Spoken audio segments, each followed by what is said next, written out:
So, habang naghihintay tayo ng oras bago kami mag-dinner ng mga anak ko, kwentuhan muna tayo. Na natin. Salamat nga pala sa mga bagong subscriber. Thank you sa inyong lahat. As in, mabuhay po kayo. Salamat sa patuloy na mga sumusuporta. Maraming salamat. And yun nga, magkwentuhan tayo. Whew. Intro muna.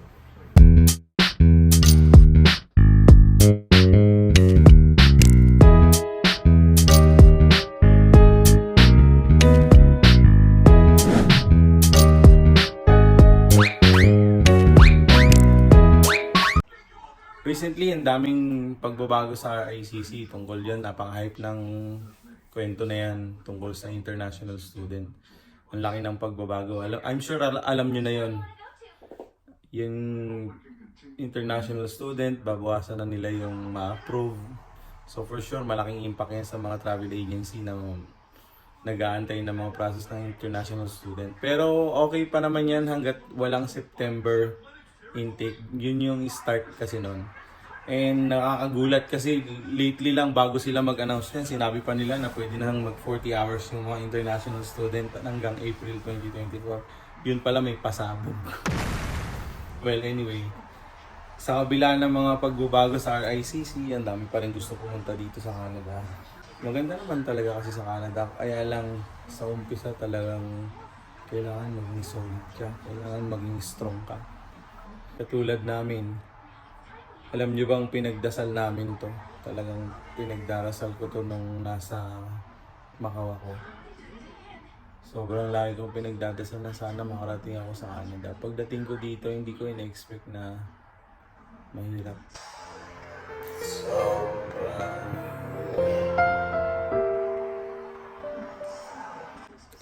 mahirap in a way na back to normal ka talaga. As in, dati ikaw yung nag-uutos, namisigaw, nagko-command sa team. Dito,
Ang staff ko doon is Arabic.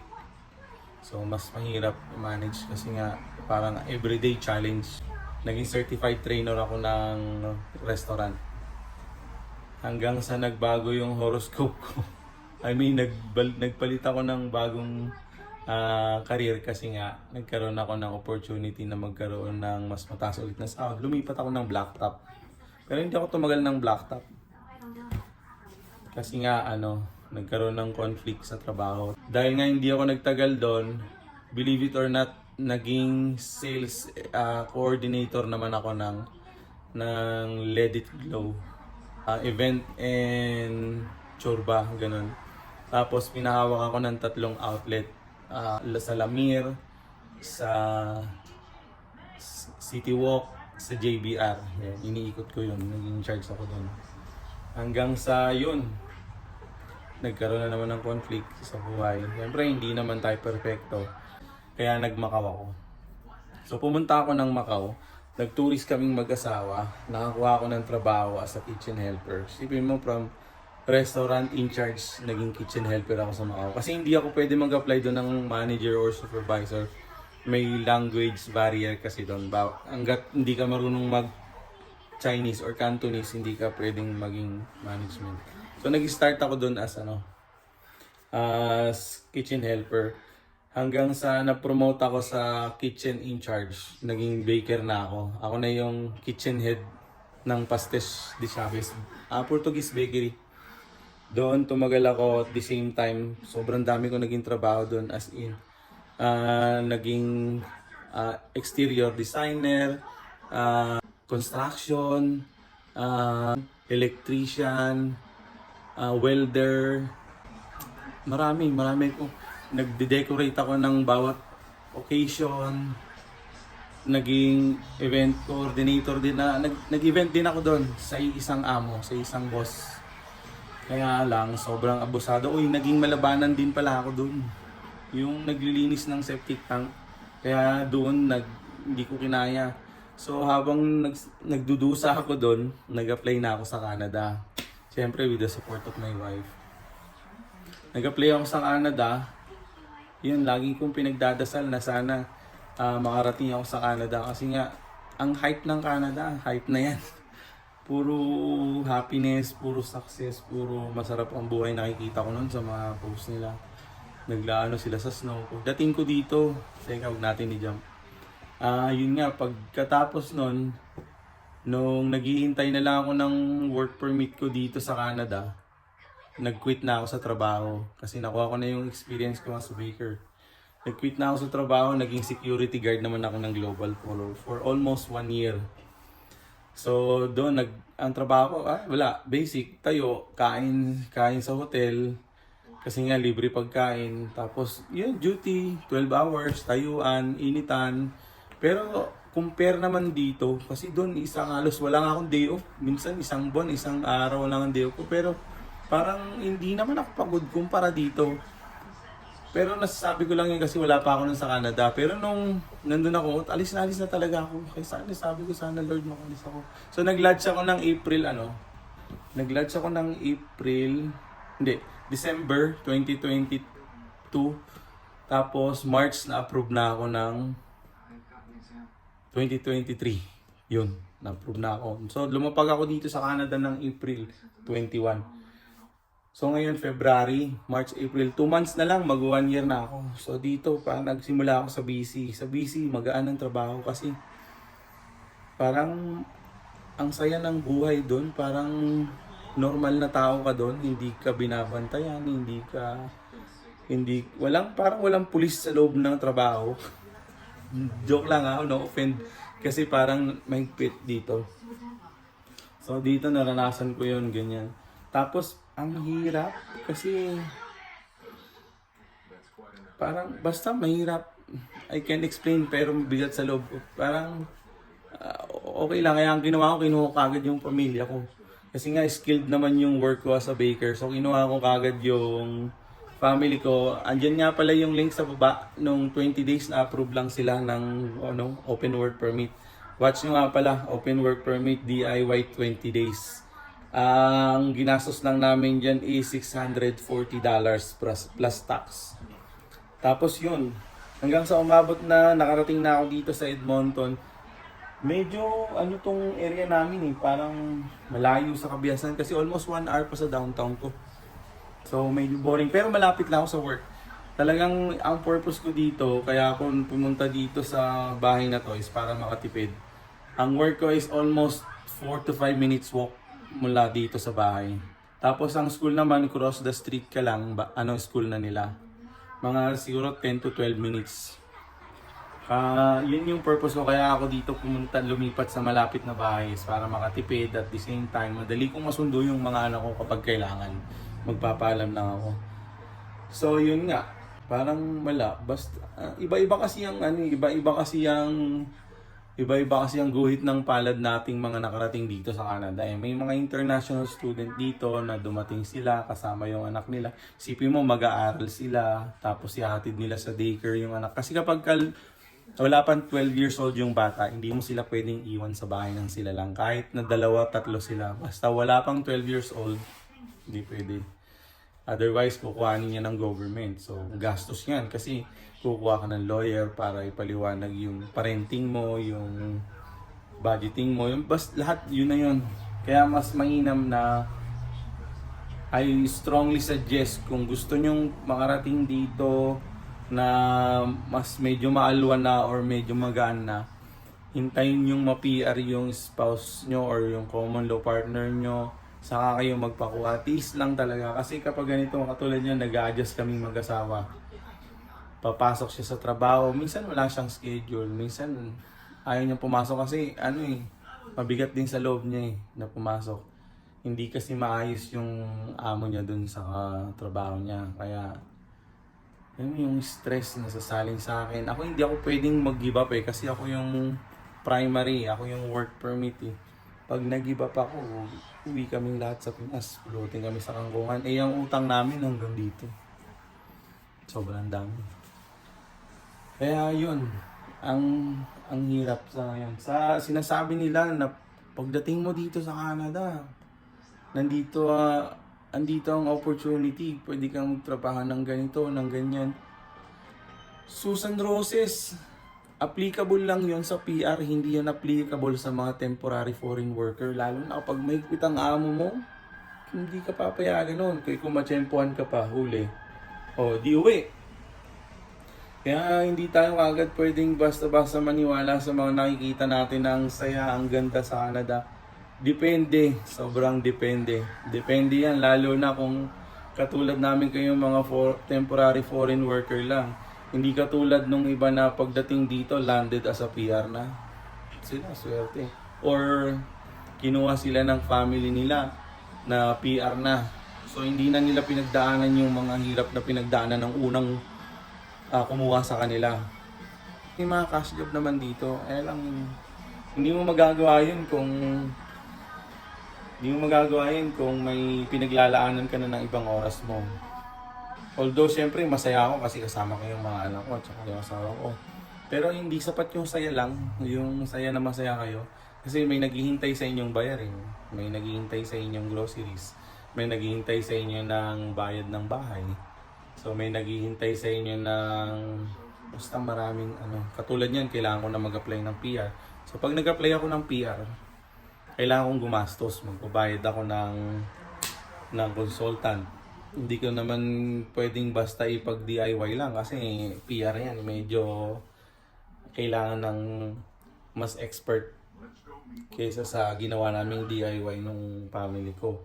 Kaya kung ang income ninyo is isa lang talaga yung full-time work permit tapos nagbabayad ka ng bahay, ng utang, ng groceries, lahat. So, wala kayong may tatabi. Kaya parang ang hirap din naisipin na, applyan na pala ng PR. So, hindi pa ako makapag-apply kasi wala naman akong pambayad. Magkano ang sisingil ng consultant sa akin? 3,000 to 4,000 siguro. Assume ko lang yun hindi ko pa talaga alam Kasi based lang doon sa mga napagtatanungan ko rin. Tapos may tax refund naman. Kaya lang, magkano siguro mga 1.5 tax refund. So, syempre, basta Kaya lagi ko lang pinagdadasal, sana maging strong lang ako, huwag ako magkaroon ng sakit. Yun lang talaga yung ano ko eh. Parang yun lang yung panghahawakan mo dito eh, para sa future ng mga anak mo. Pero eventually, syempre, sa umpisa lang naman talaga to eh. Sabi nila sa umpisa lang eh. Sana nga ano. Pero hindi natin alam, malay nga natin na kapag naging PR na, kasi nakakuha na rin ako ng driving license ko. Madali na yung driving license ko dahil buti na lang kamo. Road test lang naman yun.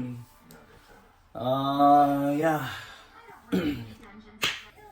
Kaya mas maganda talaga kapag nandito ka na tapos medyo naka-adjust ka na. Much better magpagplanuhan mo kuhanin yung family mo kapag ka PR ka na.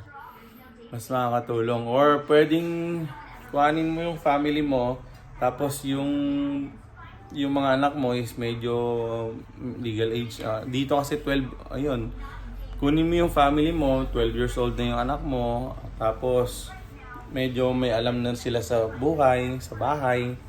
Tapos dapat buuan loob din yun. Kasi magsisimula talaga kayo dito sa umpisa. Yun yung advice ko. Pero kung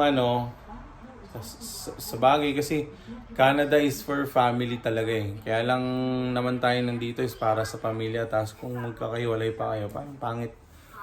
Kaya ako, ginagawa ko sa totoo lang ito. Nag-ipon ako ng basura. May pera dito sa basura eh. Hindi man natin pwedeng sabihin na basurero lang yan kasi kada purchase mo sa groceries or kung saan man basta may bottle deposit, kailangan itabi mo rin kasi kapag 1.5 liters yung plastic or yung container is 25 cents yun. Tapos yung maliliit, 10 cents. So, isipin mo na lang magkano yun. Makikita mo yun sa bawat receipt ng purchase mo kapag merong bottles, may mga deposit. Sure yun, kailangan mong i-keep. Tapos, pwede mo nang dalhin sa bottle depot. Kapalit na nun, pera. Sayang yun. Ayun yung isa sa mga sipag na kailangan mo dito. Tapos, pwede ka rin ditong mag-alok-alok ng katulad. Gumagawa ako ng pandesal. Gumagawa ka ng biko at saka ng kung ano-ano. Kasi hindi pa kami pwedeng mag part-time, hindi pa kami pwedeng mag 2 jobs. Yung 2 jobs na yan, naaaloko yan eh. Kasi nung napanood ko yung mga vlog ng 2 jobs, trabaho dito, trabaho doon, 4 na trabaho ko, 3 trabaho ko. Hindi pala yun pwede sa temporary yun yung na-miss ko eh. Hindi ko kasi na-research yun eh. Na-carried away ako kaya mali ko din yun. Kaya yun, much better kapag pumunta ka dito, buo loob mo at saka yung wala namang ipon, wala ka namang plano magtagal sa Pinas. Kung talagang mahirap sa Canada, mahirap sa umpisa, sabi nila. Pero yun yung nararanasan namin ngayon eh. Mahirap sa Canada, mas mahirap naman sa Pinas, siyempre. Iba pa rin naman dito. Kahit paano dito, binabalik naman ng government sa'yo. Kaya lang, ang hirap kasi walang humpay. Kung hindi ka dito magtatrabaho, wala kang ibabayad sa bahay. Parang walang time out. Alam niyo yun? Kaya kailangan, dapat pala noon pa lang ako nung mata-bata pa lang nag-Canada na ako. Siguro ngayon, sumisipol-sipol na lang ako. May chigot na rin ako. Siguro meron na akong Raptor. Kaso wala eh. Na-carried away din ako ng income ko sa Dubai. Ganda ng income ko dun. Ganda ng position ko dun. Kaya, ayun. But it's never too late naman. Hindi naman ako natatakot mag-umpisa ulit eh. Kaya lang, syempre, yung katawan natin, hinihila na ng lupa. Joke lang. Alam mo yun? Yun lang, na-share ko lang sa inyo. Kaya, para sa inyong lahat ng para sa lahat ng mga nanonood or madaanan ng video na to, sana huwag niyo kalimutan mag-drop ng subscribe Para naman kahit papano maging monetize naman tayo sa ganung paraan, matulungan nyo naman kami. Hindi naman kami humingi ng pinansyal. And nga pala, may Facebook account din ako, Mang Jose. Yan, okay. Follow. Okay lang, follow. Dito, subscribe. And thank you sa inyo lahat. Malay nyo, ang Canada para sa inyo din. So at least may idea na kayo kung paano ba yung buhay dito ng temporary foreign worker. Mga swerte pa nga yung mga temporary foreign worker kumpara sa mga student. Kasi student, limited lang yung time nila. Tapos kailangan pa nilang mag-aral. I mean, limited yung time nila sa trabaho. Kailangan pa nilang mag-aral, magsubsob sa mga assignments nila. Tapos kung may mga anak pa sila, ihahatid pa nila yan sa daycare. Tapos kung nandito man yung common law partner or asawa nila, nag-alternate pa yan. So minsan yung ibang family nag-a-adjust ang bata. Kasi may pasok sa school yung mga yan, maaga. Dito, syempre ang pasok nila, ihahatid ka nila. Kailangan before 6, ganun, may hatid na nila yung mga anak nila sa daycare. Tapos yung iba naman magkalayo ng trabaho, Calgary, Edmonton, or whatever, ganun. So, hindi lahat ng nandito sa Canada, pagdating masarap ang buhay. Dumadaan talaga kami dito sa struggle. Although makikita nyo na lang, mga masasaya kami sa picture, sa social media. Parang pang-motivate na lang din namin yan sa sarili namin na, nandito na kami sa Canada. Pero sa likod ng mga ngiti na yan at saya na yan, nahirap ang buhay dito. Sa ngayon, nasasabi ko to kasi hindi pa naman ako PR. Hindi ko alam kung sa pag-PR ko is ganito pa rin ba. Pero naniniwala ako na pag-PR na mas may opportunity na akong kumita sa ibang. Kasi alam ko sa sarili ko kung ano yung kaya kong gawin. Kaya kong magtrabaho as long as nababayaran ako ng maayos. Pero kung hanggat temporary foreign worker ka, naka-close work permit ka, hindi limited hindi ka pwedeng mag-work sa iba.